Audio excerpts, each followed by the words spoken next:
এক জঙ্গলে ৫টা গরু থাকত। ওরা শান্তভাবে সেখানে ঘুরে বেড়াত। প্রতিদিন গরুগুলো জঙ্গলের সবুজ মাঠে যেত। সেখানে তারা টাটকা ঘাস খেত আর একসঙ্গে থাকত। গরুগুলো ছিল খুব ভালো বন্ধু।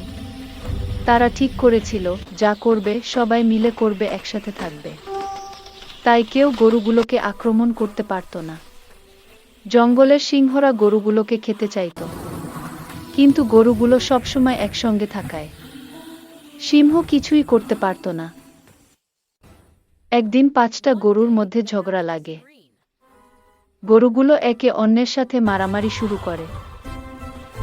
গরুগুলো ঝগড়া মারামারি করে আলাদা হয়ে যাওয়া এসব জঙ্গলের ভিতর থেকে লুকিয়ে সিংহ দেখেছে। রাগ করে তারা বিচ্ছিন্ন হয়ে একেকজন একেক জায়গায় গিয়ে ঘাস খেতে থাকে। সিংহ তখন বুঝতে পারল, এখনই আক্রমণ করাই সঠিক সময়। গরুগুলো আর একসঙ্গে নেই, তাই কেউ কাউকে রক্ষা করতে পারবে না।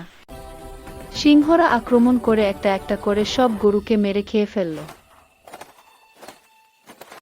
একতা থাকলে শক্তি থাকে, আলাদা হলে দুর্বলতা আসে।